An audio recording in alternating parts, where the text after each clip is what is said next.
Good morning, ladies and gentlemen. On behalf of the Indus International Research Foundation, I welcome you all.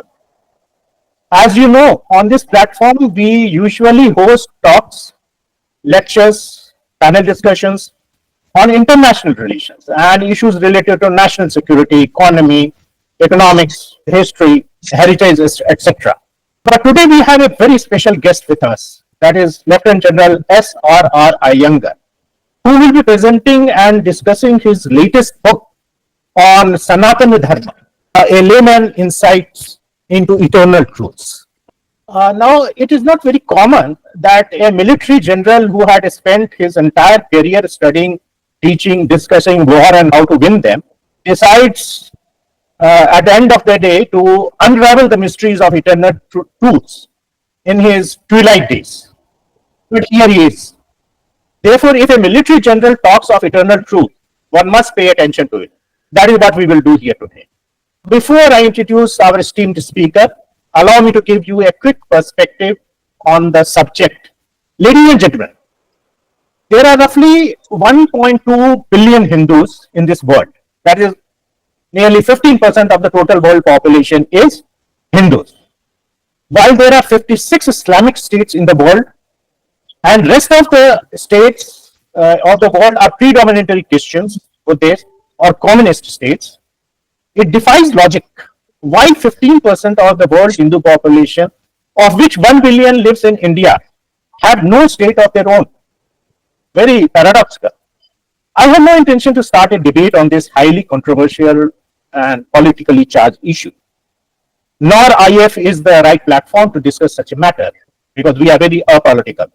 But I wish to highlight only one point that is relevant, specific to, even though the latest religious survey indicates that 79% of Indians in India are born and practicing Hindus, a strange entrenched notion exists in the country that believes that the land of India does not belong to any one religion.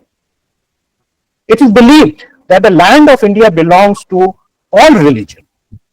To the extent I have heard prominent public figures, even recently in India, say that since Hinduism is not defined as a religion, India is de facto has no religion at all. So how can we unravel this paradox? At one side we have 79% born practicing Hindus, on the other side we ourselves believe that India has no religion. I feel this problem lies with us. Most of us in our audience today are born and practicing Hindus, if I am not wrong, at least the majority of them. But let's be honest. If a question is thrown at us, what is Hinduism? I am afraid most of us will fumble and fail to explain precisely what is Hinduism. If we being Hindus can't explain what is our religion in precise, comprehensive and convincing terms, why to blame the outsiders who can't see our religion beyond primitive idol worship and cow worship? That's how we are known. This is, ladies and gentlemen, where the book authored by General Aiyengar assumes its importance and relevance. Most of us find the basic tenets of our religion so complex and scattered all over that in our busy life schedule, it has become very difficult to make any sense out of it. I really appreciate the general who have thought of bringing all the complex ingredients of Sanatana Dharma at one place and explain to us in a layman's terms. So without much ado, I will now invite General Aiyengar to present his book to us after I share his brief introduction for the benefit of the audience. Lieutenant General SRR Aiyengar, PVSM, AVSM, VSM, retired, is from the Corps of Signals. He was commissioned in 1961. He is a graduate from National Defense College and Defense Services Staff College. He obtained his engineering degree in telecommunication from Military College of Telecommunication Engineering, MCTE, MAU, and obtained his MSc and MPhil degrees in Defense Studies from Tamil Nadu University. In his 4 decades of distinguished military service, he has served in almost all types of signal units to include infantry, mountain, and mechanized formation. He commanded the signal regiment in the Northeast during the peak of Northeastern insurgency. He was part of the Indian military training team in Bhutan. He was part of operational of Pawan in Sri Lanka. In recognition of his distinguished services, he was awarded Vishish Seva Medal in January 1989, Ati Vishish Seva Medal in 1993, Param Vishish Seva Medal in January 1999 by the President of India. General Aiyengar is perhaps one of the few generals who had the distinction of commanding all the three top most premier training institutions of Indian Army, that is Military College of Telecommunication Engineer MCTE, Defense Services Staff College, that is DSSC, and the National Defense College NDC. The general officer has authored till date 9 books on a variety of topics. Book on Sanatan Dharma is his 10th book that will be presented to us today. General Aiyengar hails from Sri Rangam, a sacred temple town of Trichannapalli district of Tamil Nadu. His interest in Sanatan Dharma arises from a deep fascination with the profound wisdom embedded in India's spiritual heritage. Ladies and gentlemen, it is our privilege to invite Lieutenant General SRR Aiyengar to present his book. Sir, General Aiyengar, sir, floor is yours. Jai, ladies and gentlemen, can you hear me? Yes, we can hear you, sir.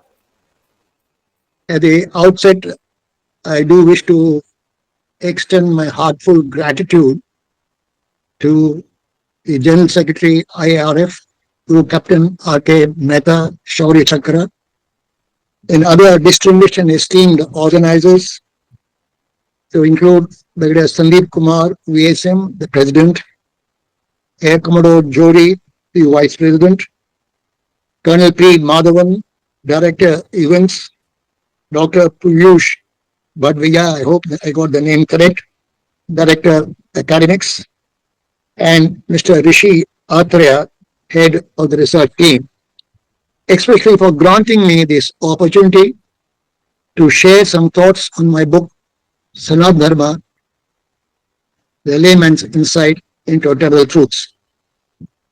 At the outset, I would also like to stray off and avoid discussing the concept of Hindu Rashtra, a Hindu nation, which was mentioned in the preliminary introduction of mine, which is a topic of significant debate in India, which touches upon the history, the culture, identity, and more importantly, constitutional principles.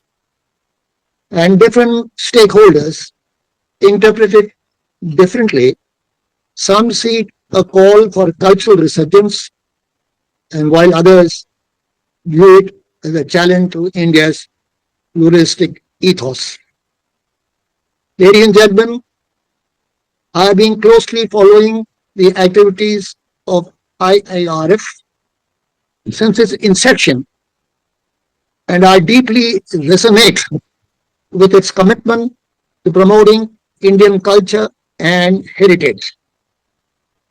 Through rigorous research, engaging dialogues, and more importantly, fostering awareness, IIRF has played a very pivotal role in celebrating the ethos of Bharat, that is India. IIRF rather, I notice bridges the past and the present and ensuring the timeless wisdom continues to inspire generations. Also, I feel such initiatives are essential in nurturing a sense of pride and connection with India's glorious past. Such initiatives also feel empower individuals to draw inspiration for a harmonious and enlightened future. And I am sanguine that today's event further reinforces this spirit of exploration and especially of this glorious and eternal wisdom of Sanatan Dharma. Sanatan Dharma often translated as the eternal way represents the timeless spiritual, ethical, and philosophical foundations of Indian civilization. Rooted in the Vedas and enriched through millennia by sages, seers, and scholars, it transcends the confinement of any singular religion, offering universal principles that guide individuals towards a harmonious and meaningful life.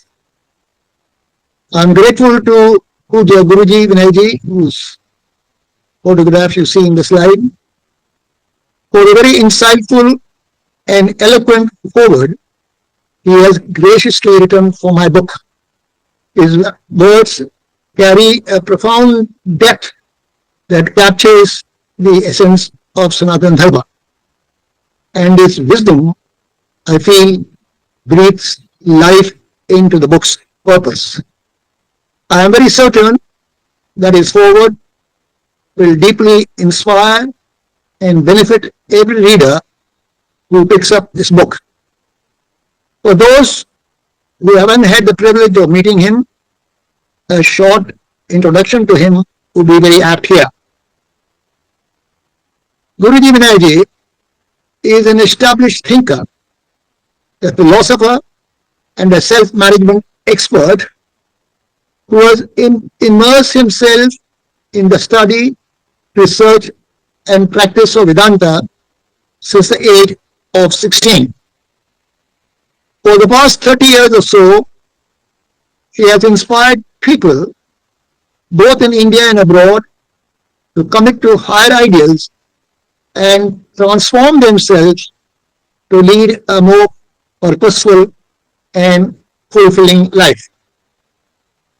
He founded the Wisdom Foundation about 3 years ago, which is dedicated to spreading the glorious truths of Sanatana Dharma, the eternal principles of life and living. His in-depth understanding, inspiring oration, and lucid explanation translates complex Vedic knowledge into valuable lessons in applied philosophy.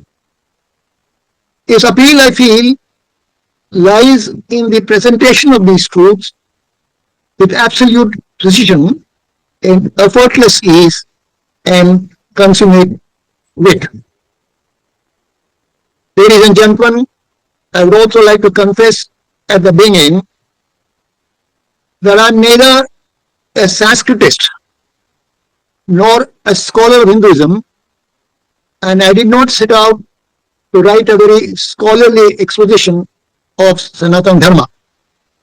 Mine, ladies and gentlemen, is a layman's view of Sanatana Dharma, and my exposition seeks to give the reader an overview of the faith as I understand it, as well as the accessible summaries of its main features.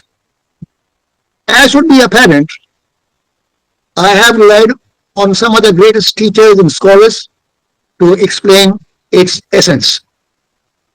In this way, I have sought to arrive at what I hope the reader will find a lucid and reflective account of one of the world's oldest and greatest faiths and its eternal truths. As a layman, a term used with great humility, especially when dealing with spiritual matter, this task becomes even more daunting. In this context, being a layman means approaching the subject with an open, inquisitive mind, but without formal or exhaustive training in the intricate doctrines of the sacred text. Yet, it is precisely this perspective that allows me to bridge the gap between the deep esoteric teachings and the everyday seeker like me. My goal is to offer a simple, accessible introduction to Sanatana, one that encourages others to explore this eternal wisdom further on their own. Sanatana Dharma, often interchangeably referred to as Hinduism, is indeed a profound and multifaceted tradition with roots that stretch back to thousands of years.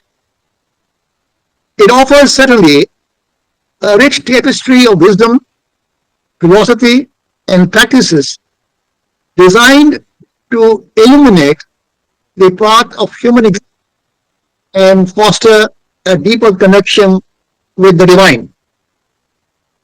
However, ladies and gentlemen, like any traditions of such historical depth and complexity, it has not been immune to scrutiny and criticism.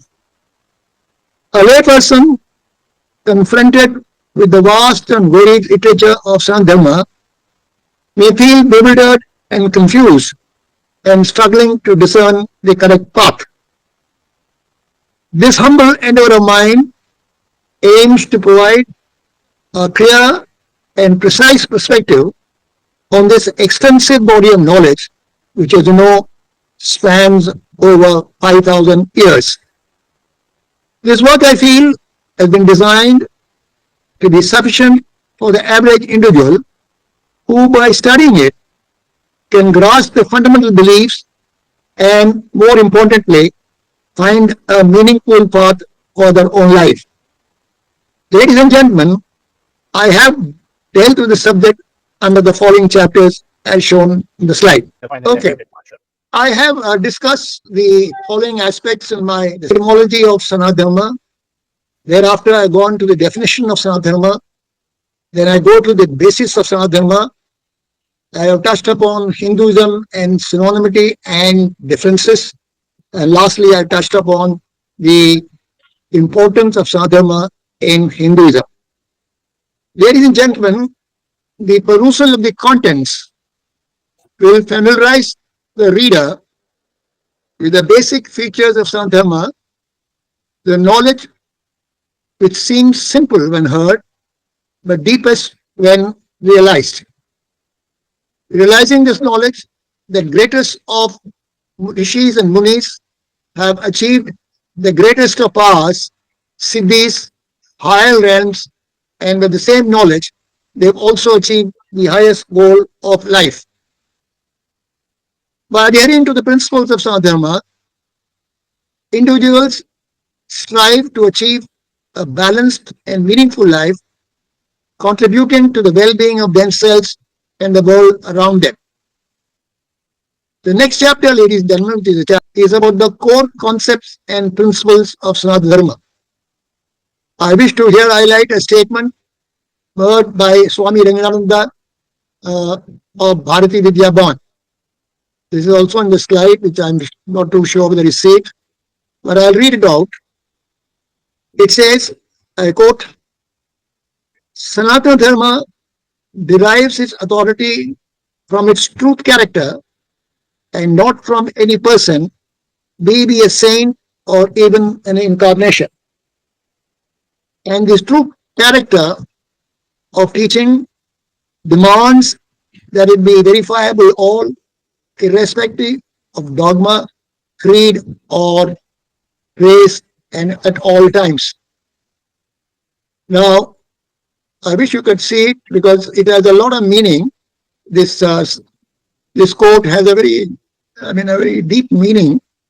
The statement actually captures a very profound understanding of Sanatana Dharma, emphasizing that its authority is rooted in the intrinsic truth of its teachings rather than in the authority of any individual, be a saint or even an incarnation.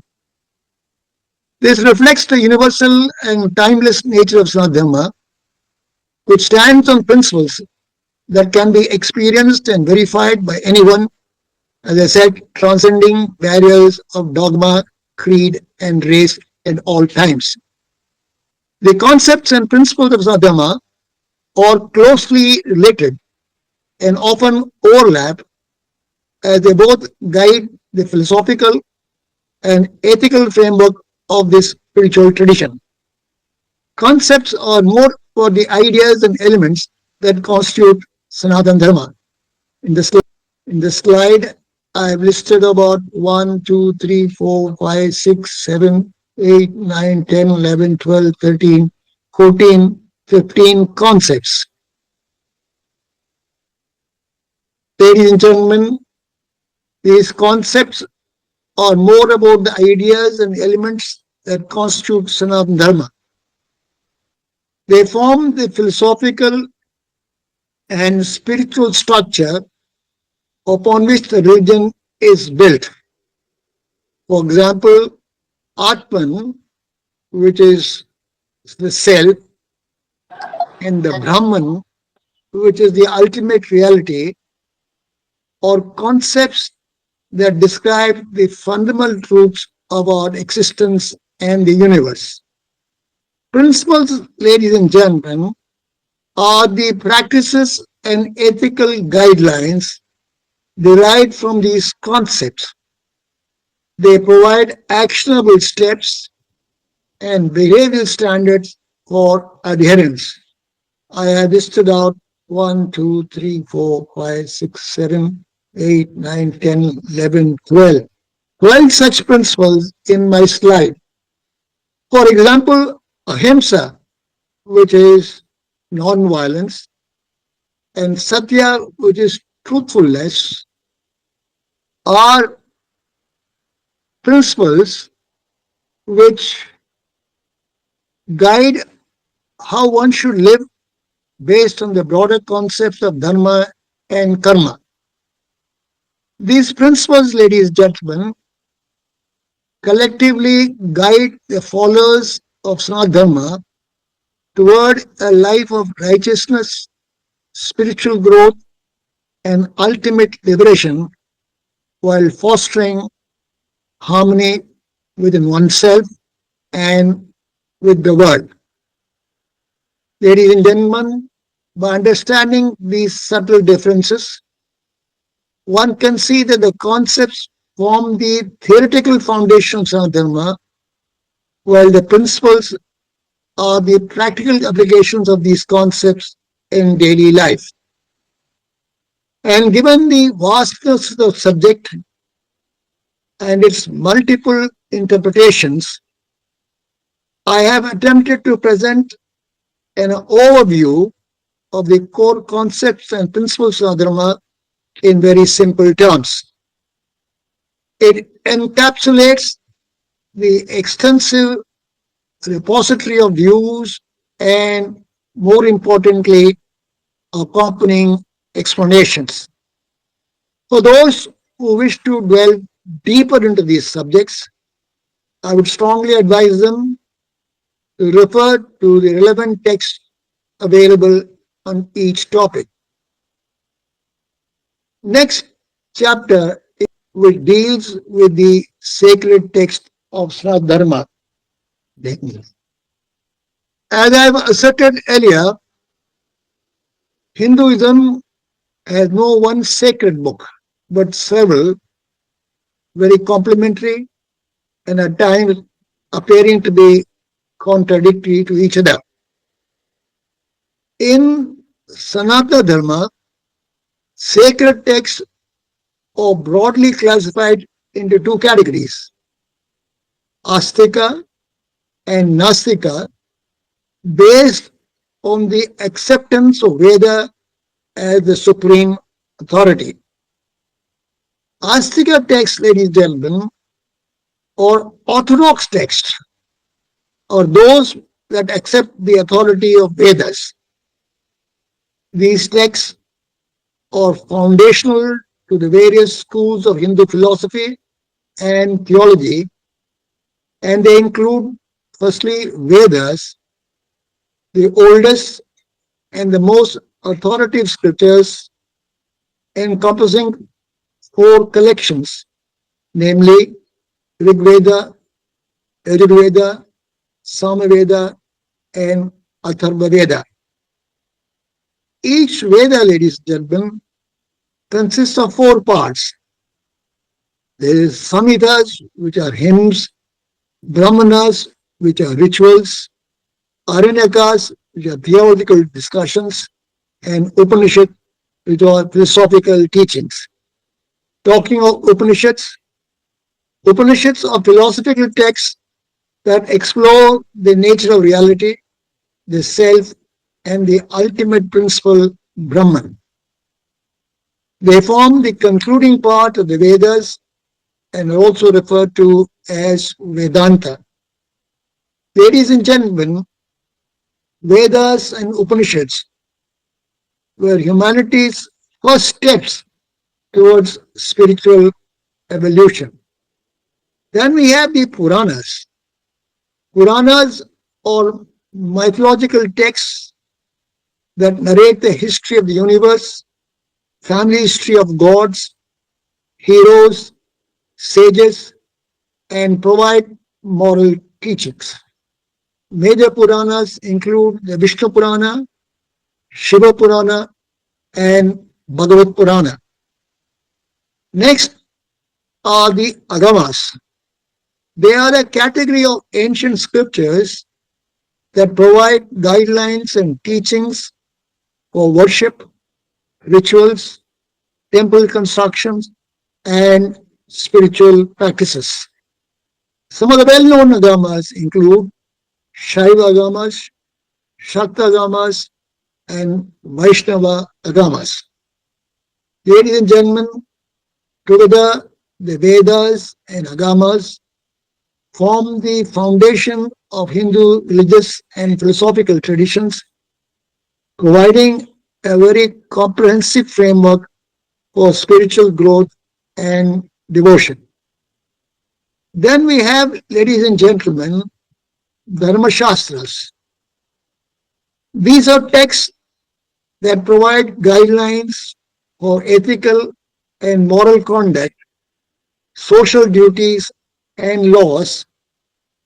The Manusmriti and the Yajnavalkya Smriti are the prominent Dharma Shastras. Then we have the Itihas. These are, as you know, the epic narratives, primarily the Mahabharata and Ramayana, which include historical legends, philosophical discourses, and moral teachings. Then we have the what are known as Vedangas. These are 6 auxiliary sciences that support the understanding of Vedas, including phonetics, rituals, grammar, etymology, metrics, and astronomy. Then we have Upavedas. The term Upavedas referred to a set of ancient texts that are considered subsidiary or auxiliary to the Vedas. The 4 Upavedas include Ayurveda, which is associated with medicine and healthcare, Dharmaveda, which is associated with warfare, martial arts, and archery, Gandharva Veda, which is associated with music, performing arts, and dance, Sthapatya Veda, which is associated with architecture, town planning, and sculpture. Then we have, ladies and gentlemen, Nastika text. Nastika, or the heterodox text, are those that reject the authority of Vedas. These texts are foundational to the schools of thought that arose as alternatives to Vedic traditions. And they include the Buddhist text, the Jain text, and the Charvaka text. Ladies and gentlemen, the distinction between Astika and Nastika texts lies in their acceptance or rejection of Vedic authorities. Astika texts form the core of orthodox Hindu philosophy and religious practice, while Nastika texts represent alternative philosophical and religious systems within the broader Indian tradition. Both categories, Astika and Nastikas, have significantly, ladies and gentlemen, contributed to the rich and diverse tapestry of Indian thought. As the book deals with Sanatana Dharma, Nastika sacred texts are not discussed further in the book. Ladies and gentlemen, I have in my book discussed salient features of each of these sacred texts. But for those who wish to go into more of these texts, I would strongly suggest that you refer to the main text. I've given some useful links at the end of the chapter which can facilitate your further study and research. I will leave this chapter with a thought. There are Hindu sages, seers, thought leaders, reformists, and opinion makers have played a crucial role in preserving and interpreting and disseminating the ancient spiritual text of Sanatana Dharma. Their tireless efforts have made it possible for generations to access and engage with the profound wisdom. The sages and thought leaders preserved the ancient text, and they provided very valuable commentaries and interpretation that made the teachings accessible and relevant to their contemporaries and future generations. Their contributions have ensured that the profound wisdom of Sanatana Dharma continues to inspire and guide humanity, bridging the ancient and the modern, the spiritual and the practical. Ladies and gentlemen, the next is the philosophical schools of Sanatana Dharma at chapter 4. These are known as darshanas, and it offers a rich tapestry of philosophical schools that explore the nature of reality, the self, and the divine. As shown in the slide, the 6 classical schools are Nyaya, Vaisheshika, Sankhya, Yoga, Mimamsa, and Vedanta, which form the core of Indian philosophical thought. Nyaya, ladies and gentlemen, emphasizes logical reasoning and epistemology, while Visheshika explores the nature of the physical world through the analysis of matter and categories. Sankhya presents a dualistic framework of consciousness and matter, which is complemented by yoga, which focuses on the practical methods of attaining spiritual liberation. Mimamsa, ladies and gentlemen, dwells into the rituals and ethics of the Vedas, affirming the authority of the sacred text, while Vedanta, in its various forms such as Advaita, Vishishtadvaita, and Dvaita, contemplates the ultimate reality and the relationship between the individual soul and the absolute. Together, ladies and gentlemen, these schools represent a very comprehensive and a profound inquiry into the mysteries of life, guiding all its seekers on their journey towards self-realization and spiritual enlightenment.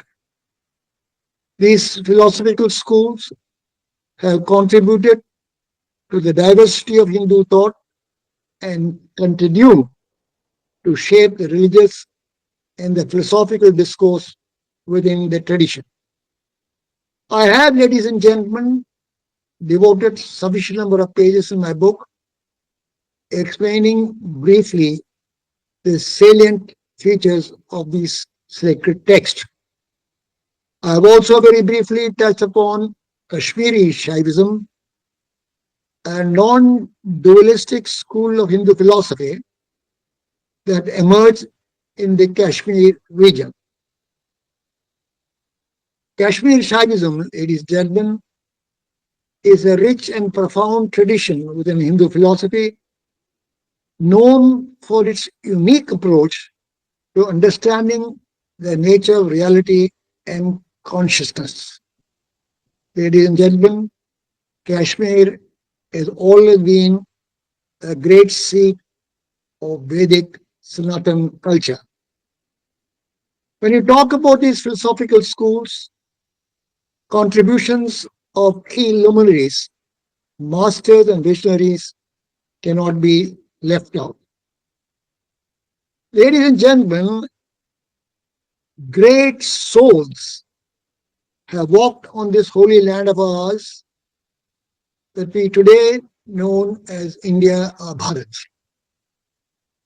India's spiritual and intellectual heritage is vast, with such enlightened individuals like rishis, sages, seers, acharyas, opinion makers, and thought leaders emerging from Vedic times to the present day. These realized souls have contributed profoundly to the understanding and evolution of spiritual, philosophical, and cultural knowledge. These luminaries represent just a glimpse into the vast spiritual heritage of India. Their teachings and contribution continue to inspire millions around the world, shaping the spiritual and the cultural landscape of India and beyond.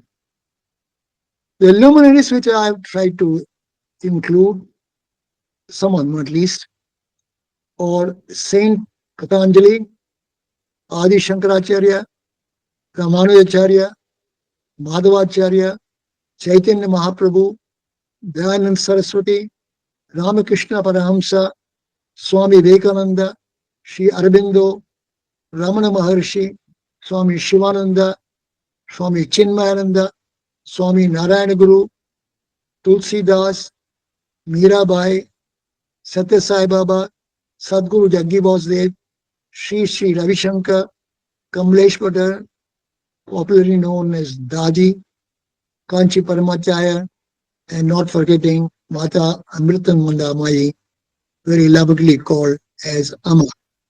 I'm sure you'll enjoy going through a short narration of each of them. Also, ladies and gentlemen, I have touched upon in my book reform movements in Sanatana Dharma from within.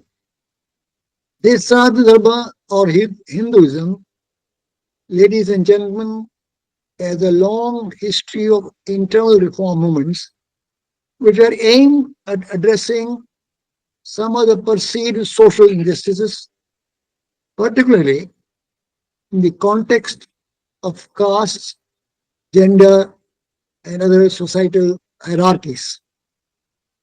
These movements have often sought to reinterpret scriptures, reform rituals, and promote inclusivity, rather, all while staying within the broad framework of dharma.